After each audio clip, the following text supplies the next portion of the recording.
우리에게 복 주시겠다고 명하신 거룩한 주일 아침, 여러분들을 이 예배의 자리로 초대합니다. 조용히 기도 드리심으로 예배로 나아갑니다. 다만 이뿐 아니라 우리가 환난 중에 즐거워하나니 이는 환난은 인내를, 인내는 연단을, 연단은 소망을 이루는 줄 알미라. 하나님은 영이시니 예배하는 자가 신령과 진정으로 예배할지니라. 아멘. Renuévame, Señor Jesús. Ya no quiero ser igual. Renuévame, Señor Jesús. Pon en mí tu corazón, porque todo lo que hay dentro de mí necesita ser cambiado, Señor, porque todo lo que hay dentro de mi corazón necesita más de ti.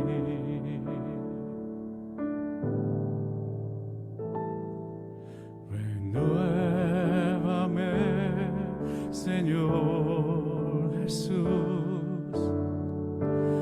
Ya no quiero ser igual. Renuévame, Señor Jesús. Pon en mí tu corazón, porque todo lo que hay dentro de mí necesita ser cambiado, Señor, porque todo lo que hay dentro de mi corazón necesita más de ti.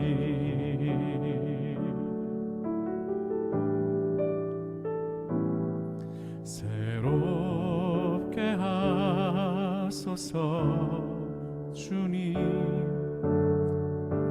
상한 나의 마음을 새롭게 하소서 주님.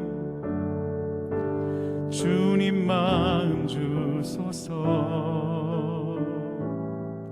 내 안에 있는 모든 것들을 간절히 주님만 원합니다. 주님만 바라는 간절한 나의 마음 주님으로 채우소서. 내 안에 있는 모든 것들을 간절히 주님만 원합니다. 주님만 바라는 간절한 나의 마음 주님으로 채우소서. Porque todo lo que hay dentro de mí necesita ser cambiado, Señor, porque todo lo que hay dentro de mi corazón necesita más de ti. Necesita más de ti. Necesita más de ti. 레위기 제1장.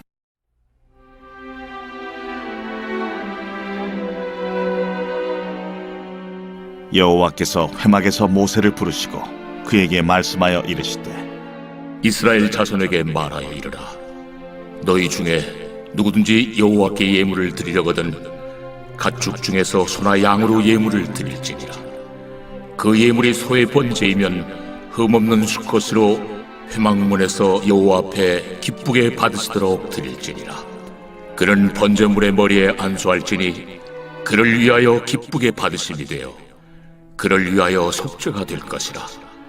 그는 여호와 앞에서 그 수송아지를 잡을 것이요 아론의 자손 제사장들은 그 피를 가져다가 회막문 앞 제단 사방에 뿌릴 것이며 그는 또 그 번제물의 가죽을 벗기고 각을 뜰 것이요 제사장 아론의 자손들은 제단 위에 불을 붙이고 불 위에 나무를 벌려놓고 아론의 자손 제사장들은 그 뜬 각과 머리와 기름을 제단 위에 불 위에 있는 나무에 벌려놓을 것이며 그 내장과 정강이를 물로 씻을 것이요 제사장은 그 전부를 제단 위에서 불살라 번제를 드릴지니 이는 화제라. 여호와께 향기로운 냄새니라. 만일 그 예물이 가축대 양이나 염소의 번제이면 흠없는 수컷으로 드릴지니 그가 제단 북쪽 여호와 앞에서 그것을 잡을 것이요 아론의 자손 제사장들은 그것의 피를 제단 사방에 뿌릴 것이며 그는 그것의 각을 뜨고 그것의 머리와 그것의 기름을 베어낼 것이요 제사장은 그것을 다 제단 위에 불 위에 있는 나무 위에 벌려놓을 것이며 그 내장과 그 정강이를 물로 씻을 것이요 제사장은 그 전부를 가져다가 제단 위에서 불살라 번제를 드릴지니 이는 화제라. 여호와께 향기로운 냄새니라. 만일 여호와께 드리는 예물이 새의 번제이면 산비둘기나 집비둘기 새끼로 예물을 드릴 것이요 제사장은 그것을 제단으로 가져다가 그것의 머리를 비틀어 끊고 제단 위에서 불사르고 피는 제단 곁에 흘릴 것이며 그것의 모이 주머니와 그 더러운 것은 제거하여 제단 동쪽 재버리는 곳에 던지고 또 그 날개 자리에서 그 몸을 찢되 아주 찢지 말고 제사장이 그것을 제단 위에 불 위에 있는 나무에서 불살라 번제를 드릴지니 이는 화제라. 여호와께 향기로운 냄새니라.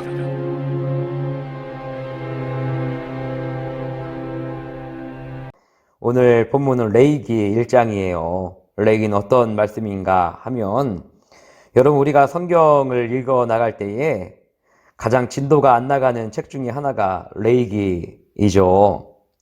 레위기서가 표현 자체가 어렵습니다. 거의 구약의 제사법에 관한 규칙을 기록한 말씀인데요. 어떤 것이든 규칙은 누구에게나 읽혀지는데 까다롭기 때문에 별로 인기가 없습니다. 제사법이 복잡하고 다양하기 때문에 제사장만 알면 되지 뭐 우리끼리 알아야 하냐 그렇게 생각하기 쉬워요. 여러분 레위기는 크게 두 가지를 이야기를 하고 있거든요. 1장에서 10장까지는요. 예배가 뭐냐 예배에 대한 중요한 정의를 소개하면서 예배자들의 거룩한 이 거룩에 대한 부분을 11장에서부터 마지막 부분까지 소개를 하고 있어요. 이렇게 크게 두 부분으로 나누어져 있습니다. 신앙생활에 대해서 여러 가지 중요한 게 많이 있겠지만 그 중에서 꼭 한 가지만을 선택해야 된다면 그건 아마도 예배일 거예요. 그만큼 예배는 우리 신앙인들에게 가장 중요한 주제가 아니겠어요? 결국 이 레위기서가 그 예배를 말하고 있는 책입니다. 오늘 살아가는 우리에게 레위기가 주는 가장 중요한 핵심은 예배가 얼마나 중요한지. 여러분 회막에서 제사를 했잖아요. 레위기서가 어렵다고 그냥 지나치지 마시고 한 구절 한 구절 그 말씀 속에 녹아져 있는 신학적이고 신앙적인 예배의 의미를 배울 수 있는 좋은 말씀이라는 것을 이 자리를 빌어서 여러분 안내해드리고요. 좀 접근해 보았으면 좋겠어요. 1절 말씀을 보니까 1장 1절입니다. 여호와께서 회막에서 모세를 부르시고 그에게 말씀하여 이르시되 여호와께서 모세를 부르실 때 어디에서 부르셨어요? 회막에서 부르셨다는 거죠. 한자로 보면 그 의미를 아시겠지만 이 만남의 장소라는 뜻입니다. 지금으로 따지면 하나님을 만나는 장소, 즉 교회인데, 그럼 하나님을 만나는 장소인 교회가 어떠해야 되는지, 그리고 우리가 하나님을 만날 때 어떤 믿음의 자세로 나아가야 하는지를 잘 설명하고 있는 말씀이 레기예요. 그래서 휘막하면은요, 하나님을 만나는 만남의 장소, 미팅 장소다, 그렇게 이해를 하시면 이해가 빠를 것 같아요. 예전에는 청춘 남녀가 미팅하는 장소로 주로 빵집에서 만나지 않았어요? 그 다음 세대들은 분식집에서 만났고요. 요즘 젊은 사람들은 주변에 워낙 커피숍이 많아서 그런 곳에서 자주 만나는 것 같아요. 우리가 사람을 만날 때도 좋은 장소를 고민하고 분위기 좋은 곳을 선택하는 것처럼 하나님을 만나는 것은 그렇게 하나님의 백성들에게 중요했기 때문에 레위기는 우리에게 그것을 가르쳐 주는 거예요. 레위기가요, 우리에게 주어진 이유는 바로 예배, 하나님과의 만남, 이것을 알려주시기 위해서거든요. 회막은 이스라엘과 하나님이 만나는 만남의 장소인 거예요. 이 회막이 이후에 성전으로 발전을 합니다. 성전은 더 나아가서 그리스도라는 실체로 드러나게 돼요. 그렇다면 여기에서 말하고 있는 회막은 결국 누구를 지향했던 걸까요? 바로 그리스도를 가리키고 있는 거예요. 이 회막은 그리스도를 이야기하는 겁니다. 결국 그 말은요, 하나님은 누구를 통해서만 우리를 만나시죠? 바로 예수 그리스도를 통해서만 우리를 만나주시는 거예요. 이게 여러분 사실은요 굉장히 중요한 주제예요.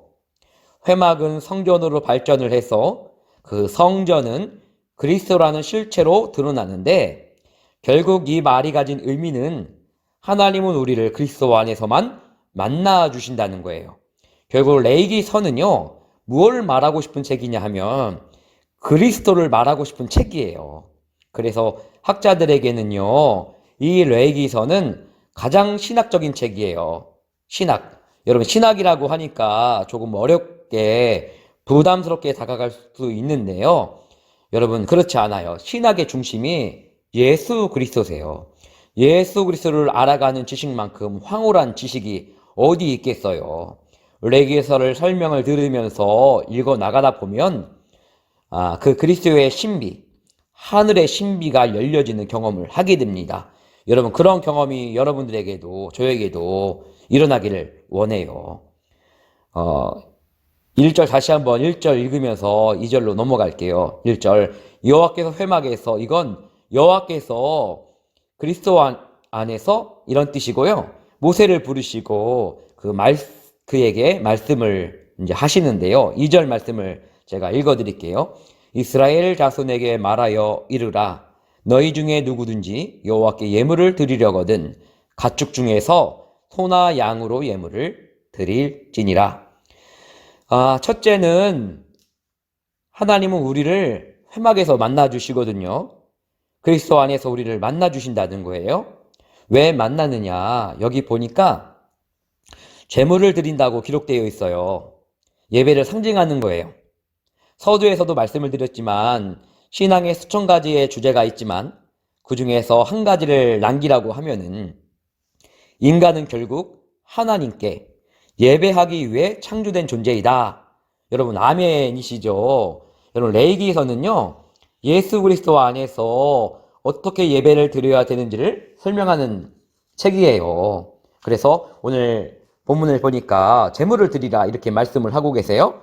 근데 제물을 드리는데 무엇으로 제물을 드리냐 하면 소나 양으로 제물을 드리라 이렇게 말씀을 하고 있어요. 3절은 그 제물을 가지고 어떻게 제사를 드려야 되는지 그 방법론을 이야기를 합니다. 1, 2절은 우리를 만나시는 목적을 진술한 내용이면서요. 3절부터는 그 예배를 어떻게 드려야 하는가 하며 방법을 매우 구체적으로 기술을 하고 있어요. 3절을 다시 한번 제가 읽어 드릴게요. 3절 그 예물이 소의 번제이면 흠없는 수컷으로 회막에서 여호와 앞에 기쁘게 받으시도록 드릴지니라. 그 예물이 소의 번제이면 이렇게 말씀하고 있는데요. 번제는 제사의 가장 오래된 형태예요. 번제하면요, 태워서 드린다. 이런 뜻이거든요. 그래서 또 다른 별칭이 하나 있어요. 화제라고 합니다. 화제. 흠이 없는 수컷으로 드리라. 자, 흠이 없는 수컷. 이 흠이 없는 수컷은요, 결국에 이 땅에 오신 예수 그리스도를 상징하는 제물의 모형이에요. 남자 중에 흠이 없는 존재는 오직 예수 그리스도 한 분뿐이세요. 이 수컷은요, 속죄제물로 드리게 되어 있는데 흠이 있으면, 즉 죄가 있으면요, 대속할 수 있는 그것이 없어요. 죄가 없어야 속죄 자격이 있는 거거든요. 그는 죄가 없으신 분이십니다. 유일하신 분이시죠. 예수 그리스도만이 우리의 모든 죄를 속량하실 수 있는 유일한 인간이세요. 그래서 예수님은 우리의 몸으로 이 땅에 오신 거예요. 흠없는 제물이 되시기 위해서 그걸 나타내시는 거예요. 여러분, 아멘이십니까? 아담 안에서 존재한 모든 인간은 모태에서 태어날 때부터 죄인으로 태어납니다. 아담이라는 인류의 대표자 속에 태어난 모든 인류는요, 모두가 죄인으로 태어나요. 근본적으로 우리는 죄가 있어요. 그걸 신학적 표현으로는 원죄라고 하지요. 오고 또 오는 어떤 인류도 대속할 수 있는 자격이 갖춰졌던 인류는 없었어요. 그 둘째 아담으로서 육체를 입고 이 땅에 인간으로 오셔야만 했다는 것이죠. 그래서 흠없는 남자로 오신 겁니다. 레위기서에서는요, 이걸 이렇게 표현하고 있어요. 흠없는 수컷으로요. 회막문에서 여호와 앞에 기쁘게 받으시도록 드릴지니라. 아멘. 4절 말씀을 제가 방금 읽어 드린 건데요. 그는 번제물의 머리에 안수할지니 그를 위하여 기쁘게 받으심이 되어 그를 위하여 속죄가 될 것이라. 이 4절 말씀이에요. 제물로 바쳐지는 수컷 소에다가 무엇을 하도록 되어 있습니까? 여기 보니까 안수하도록 되어 있어요. 능력을 부여한다, 치유한다, 이런 개념은 아니에요. 여기 여기 레위기에서는요, 안수가 여러분 시간이 흐르고 역사가 지나오면서 성경의 안수의 개념이 많이 변해요.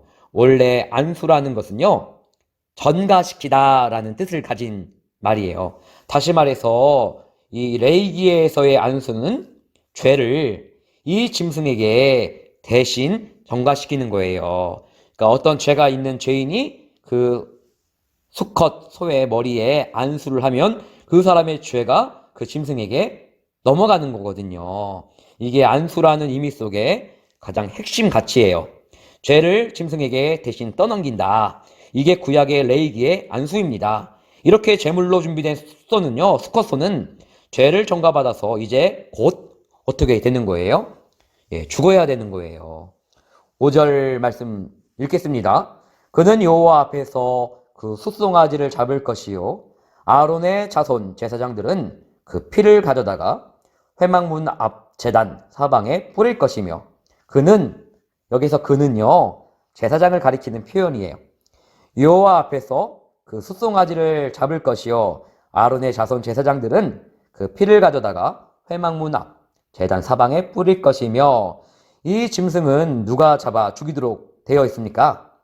제사장이 잡도록 되어 있어요. 이 제사장은 결국 발전을 해서 여러분, 우리가 제사장이 됩니다. 너희는 다 왕 같은 제사장이요. 아멘. 그 가지고 나온 짐승을 제사장이 직접 잡도록 되어 있어요. 그 말은 무슨 의미를 내포하는 거냐면요, 제사장이 직접 죄를 지고 죽을 짐승을 잡음으로써 자기 죄에 대한 자각에 대해서 깊은 성찰과 깨달음이 가능하기 때문에 그래요. 여러분, 예수님은 누가 죽였나요? 우리가 죽였어요. 우리가 그분을 십자가에 매달았습니다. 이 짐승을 누가 죽입니까? 제사장이 죽입니다.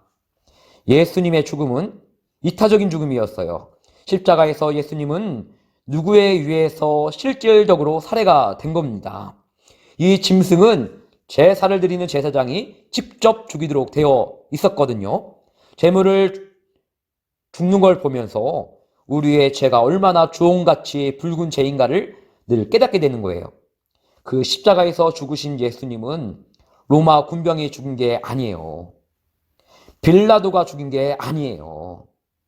여러분, 우리가 죽인 거예요. 우리는 지금 신약식으로 이야기를 하면 제사장들이잖아요. 반드시 제사장이 직접 그 짐승을 잡습니다. 그 얘기는 바로 무슨 얘기냐? 내가 죽였다, 그 말이에요. 오직 제물을 잡아 죽일 수 있는 사람은 제사장뿐이잖아요. 여러분들이 왕같은 제사장이 맞습니까? 내가 죽인 그 짐승이 내 죄를 대신 지시고 죽어가는 거예요. 그러니까 이 레위기에서의 절절히 흐르는 모든 기록은 예수 그리스도와 그의 죽음과 그의 대속과 부활과 영원한 소망을 소개하는 책인 거예요. 그래서 여러분, 레위기가 소망의 책이에요. 6절 말씀, 그는 또 그 번제물의 가죽을 벗기고 각을 뜰 것이요. 가죽을 벗기게 되어 있어요. 십자가에서 예수님이 죽으실 때에 로마의 군병들이 제비를 뽑아서 겉옷과 속옷을 나누어 갔습니다. 가죽을 벗기는 거예요. 겉을 벗기는 거죠. 그리고 여기에서 여러분, 각을 뜬다는 것은요, 뼈 마디마디를 쑤시는 고통을 이야기하는 거예요. 뼈 마디마디마다 울리는 고통을 이야기하는 거예요. 그리고 가죽을 벗긴다는 것은 십자가상에서 벌어졌던 이 겉옷과 속옷을 벗겨냈던 그 모습을 이미 암시하는 그림인 거예요. 여러분, 겉옷과 속옷은요, 예수님 십자가에서의 그림을 그린 화가들의 작품들을 보면 최소한의 부분은 가려져 있잖아요. 그러나 실질적으로는 완전히 벗겨진 상태에서 예수님 십자가를 달리셨거든요. 그것은 말할 수 없는 굴욕적인 죽음을 암시하는 거잖아요. 여러분, 왜요? 왜 그렇게 굴욕적인 죽음을 당하셔야만 했나요? 여러분, 우리의 죽음 때문이잖아요. 그분은 그 모든 수치를 대신 지고 감당하신 분이세요. 7절, 제사장 아론의 자손들은 제단 위에 불을 붙이고 불 위에 나무를 버려놓고 8절, 아론의 자손 제사장들은 그 뜬 각과 머리와 기름을 제단 위에 불 위에 있는 나무에 버려놓을 것이며, 7절 말씀은요, 계속 불이 나오죠. 불 위에 제단을 올려놓고 태웁니다. 완전히 태웁니다. 그래서 이것을 화제라고도 하는 거예요. 성경에서 불이라는 도구는 무엇을 할 때 쓰이는 도구냐면요, 심판의 도구예요. 예수님은 우리의 죄를 대신하여서 심판받기 위해서 심판을 받으셨어요. 그래서 마지막 순간에 주님은 아버지여 어찌하여 나를 버리시나이까. 그리고 모든 심판의 도구는 불로 등장을 하고요. 그로 인해서 지옥의 형벌로 불로 등장을 하는 거예요. 요한계시록에 나타나 있는 그 믿음을 저버린 사람들, 하나님으로부터 멀어진 사람들 다 보면은 뭘로 여러분 고통을 당해요? 불로 고통을 당하잖아요. 여기에서의 불은 그리스도께서 제물로 소개가 되지만 우리의 죄를 정결하게 하기 위해서 어떤 심판을 받으셨는가를 소개하고 있는 대목이에요. 그 결과가 9절에서 나오거든요. 우리 9절을 함께 보시겠습니다. 9절, 그 내장과 정강이를 물로 씻을 것이요, 제사장은 그 전부를 제단 위에서 불살라 번제를 드리지니 이는 화제라 여호와께 향기로운 냄새니라, 이렇게 말씀하고 있어요. 내장과 정강이를 물로 씻는 거예요. 물로 씻어낸다라는 것은 이 제사는 의와 거룩으로 가고 있다는 뜻이에요. 이것을 성경 기자가 결정적으로 또 결론적으로 오늘 어떻게 묘사를 하는가 하면은요, 이렇게 씻겨진 내장과 정강이가요, 그래서 불로 이제 하나님 앞에 올려지는데 이게 바로 여호와께 향기로운 냄새라고 기록하고 있어요. 여러분, 뭐로 기록하고 있다고요? 향기로운 냄새. 이 향기로운 냄새는요, 13절에 또 등장을 해요. 13절, 내장과 그 정강이를 물로 씻을 것이요, 제사장은 그 전부를 가져다가 제단 위에서 불살라 번제를 드리지니 이는 화제라 여호와께 향기로운 냄새니라. 그런데 여러분, 17절에 또 똑같은 말씀이 나오거든요. 17절, 또 그 날개 자리에서 그 몸을 씻되 몸을 찢되 아주 찢지 말고 제사장이 그것을 제단 위에 불 위에 있는 나무 위에서 불살라 번제를 드리지니 이는 화제라 여호와께 향기로운 냄새니라. 여러분, 자, 여기서 이제 말씀을 좀 볼게요. 처음에는 수컷소를 가져다가 제물로 드리라고 했어요. 그런데 그것을 드릴 수 없는 가난한 사람들을 위해서 산비둘기나 집비둘기를 드리도록 되어 있어요. 그래서 예수님의 어머니는 워낙 가난했기 때문에 성전에 들어갈 때 비둘기로 제물을 드리는 장면이 신약에 기록이 되어 있거든요. 이 모든 번제라는 제사를 다 설명하고 나서 거듭 3번의 소개를 거쳐서 나온 결론이 무엇인가 하면 이는 향기로운 냄새라고 말씀하고 계세요. 이와 의와 거룩으로 물로 씻어 위와 거룩으로 나타나는 결과가 향기로운 냄새라는 거예요. 자, 그렇다면 여기에서 말하는 향기로운 냄새가 그럼 무엇일까요? 우리 한번 성경 한 구절을 찾아볼게요. 항상 우리를 그리스도 안에서 이기게 하시고 우리로 말미암아 각 처에서 그리스도를 아는 냄새를 나타내시는 하나님께 감사하노라. 이게 고린도 후서 2장 14절 말씀으로 제가 기억을 하고 있어요. 이것은 구원받은 백성들에게 천명한 삶의 과제예요. 항상 우리를 그리스도 안에서 이기게 하시고 우리로 말미암아 각 처에서 그리스도를 아는 냄새를 나타내시는 하나님께 감사하라. 이런 말씀이거든요. 여기 향기로운 냄새가 누구의 냄새이어야 하냐? 여러분, 바로 그리스도의 향기여야 해요. 이 말씀을 듣는 여러분들에게 예수님의 향기가 나타나야 된다는 말씀이에요. 사랑하는 성도 여러분, 요한복음에 보면 극적인 그림이 하나 있는데요. 여러분 집에 가셔서 한번 확인을 해보세요. 예배가 끝나고 성경을 한번 펴보세요. 11장에서 13장까지 한번 읽어보시면 이것이 아주 극적으로 기록이 되어 있는데요. 여러분, 나사로가 죽어서 이제 냄새가 나나이다, 이렇게 기록이 되어 있거든요. 그럼 어떤 냄새일까요? 죽음의 냄새예요. 그런데 그 집에서 얼마 후에 여러분 잔치가 벌어지는 거예요. 그리고 식탁에 예수님과 놀랍게도 죽어있던 나사로가 같이 앉아 있어요. 그리고 마리아가 옥합을 깨서 예수님의 죽음을 장사하는 액션을 취합니다. 머리부터 발끝까지 향유를 붓고 자기 머리카락으로 예수님을 닦아드려요. 마치 죽은 시체를 닦는 것처럼요. 그 발을 닦아드리는 거예요. 근데 그것을 예수님이 뭐라고 하시냐면요. 이는 나의 죽음을 예비하는 자라. 그리고 요한복음의 성경 기자는 놀라운 기록 하나를 남깁니다. 요한복음 12장 3절인데요. 향유 냄새가 집에 가득하더라. 여러분, 죽음으로 진동되었던 집안에 향유 냄새가 가득하더라. 누구의 죽음을 통해서 이 향유 냄새가 가득하게 되는 거예요? 바로 예수 그리스도의 죽음을 통해서. 우리는 과거에 그리스도를 알지 못할 때는 세상의 온갖 탐욕과 분노와 혈기와 거친 언어와 이런 것들로 죽음의 냄새를 풍기던, 악취를 풍기던 그런 자들이었어요. 물론 그 악취가 지금까지 우리가 100%로 다 걷어진 건 아닐 수 있어요. 그런데 여러분, 사람 몸에서 나는 냄새라는 것은 피워서 나는 게 아니고요. 냄새는 저절로 나는 거거든요. 다른 사람이 그 냄새를 맡아주는 거잖아요. 모세가 하나님과 대면하여 산에서 내려올 때에 얼굴이 해와 같이 빛났어요. 그런데 본인은 몰랐거든요. 근데 다른 사람들이 보고 나서야 모세의 얼굴이 달라진 것을 알게 되었어요. 그렇다면 이렇게 눈부신 7월, 날씨는 좀 춥지만 여러분, 요즘 얼마나 하늘이 청명해요. 이렇게 새로운 날을 날마다 주시는데 우리에게 그리스도의 향기가 나와야 되지 않겠어요? 그리스도의 향기라는 것이 뭘까요? 따뜻한 마음, 정돈된 언어, 자비로운 순종, 긍휼히 여기는 마음. 이건 바로 그리스도의 성품을 이야기하는 거예요.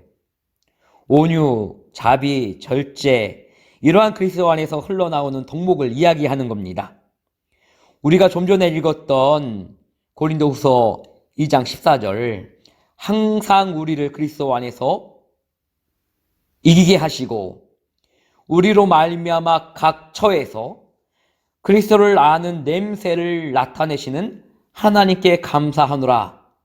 여기에서요, 사도 바울이 강조하는 바가 뭐예요? 각 처에서, 각자의 삶의 처소에서 향기, 냄새, 이것은 무엇을 통해서 우리에게 흘러온 결과예요? 바로 그리스도의 죽음을 경험한 자들을 통해서 흘러나온 결과예요. 그리스도의 그 죽음과 구속을 경험한 사람들에게 주시는 이 번제의 제사를 통해서 그 번제의 제사를 통과된 인생들에게 명시하시는 삶의 속죄라는 거예요.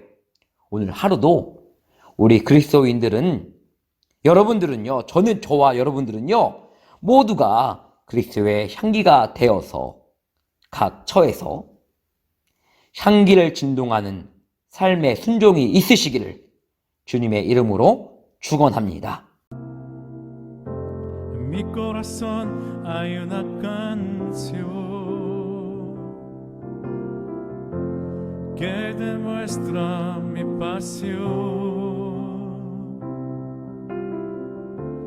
para mi Rey y mi Señor, para aquel que me amó.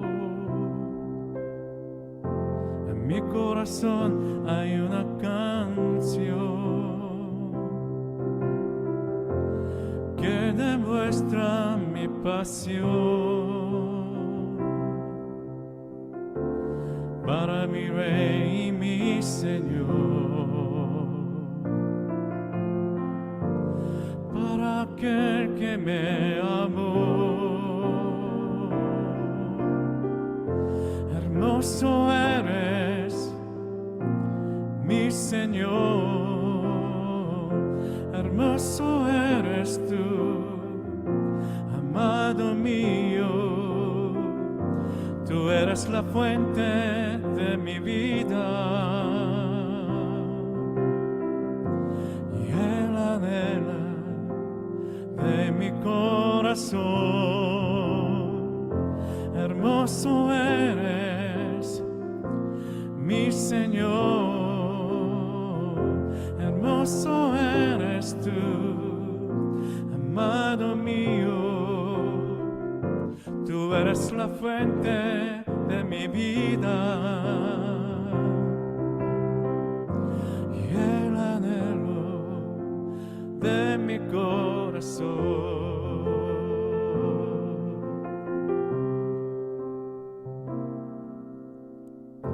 내 마음에 한 노래 있네, 간절한 사랑의 노래. 나의 왕 나의 주께 사랑하는 나의 주께 아름다우신 나의 주님, 아름다우신 사랑의 주님, 내 삶의 모든 것 되시네. 나의 마음은 주님만 바라네. 아름다우신 나의 주님, 아름다우신 사랑의 주님, 내 삶의 모든 것 되시네. 나의 마음은 주님만 바라네. Hermoso eres, mi Señor, hermoso eres tú, amado mío. Tú eres la fuente de mi vida Hermoso eres, mi Señor. Hermoso eres tú, amado mío. Tú eres la fuente de mi vida y el anhelo de mi corazón. 하나님 귀한 예물 주님 앞에 봉헌하여 드립니다. 하나님 앞에 부족한 정성이지만 우리의 중심을 살피시는 주님께서 저희의 모든 상황과 형편을 아시기에 여기 마음을 담아드리는 우리 성도들의 믿음과 헌신을 거룩하고 온전하게 하여 주셔서 아름답고 귀한 선교의 도구로 이 물질이 사용되게 하시옵소서. 저들의 눈물과 연약함을 성령 하나님 어루만져 주시고 모두가 힘든 이때에 낙심하거나 시험에 빠지지 않게 하시고 믿음으로 날마다 주님과 동행하는 삶이 되게 하시며 주님의 겸손과 온유함을 닮은 주님의 백성들 되게 하시고 드려지는 11조가 더욱 많아지게 하시며 하나님 그로 말미암아 살아가는데 맛이 나고 힘이 나도록 격려하시고 복을 내려 주시옵소서.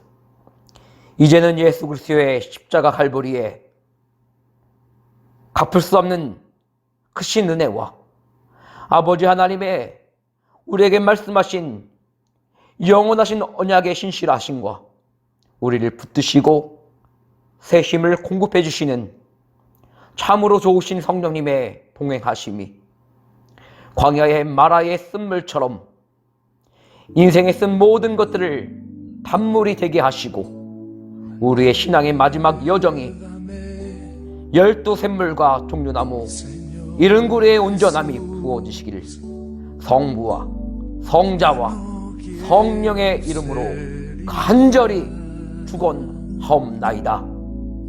아멘. Muévame, Señor Jesús, pon en mí tu corazón,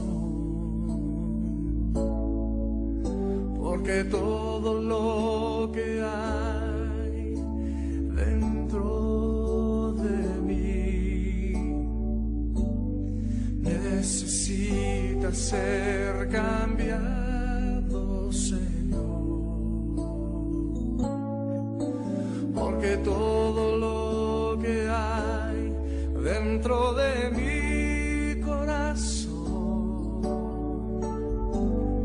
necesita más de ti.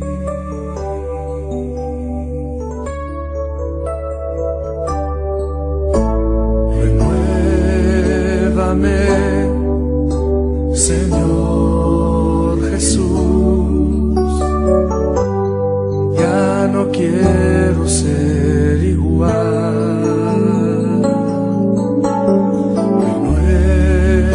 Renuévame, Señor Jesús, pon en mí tu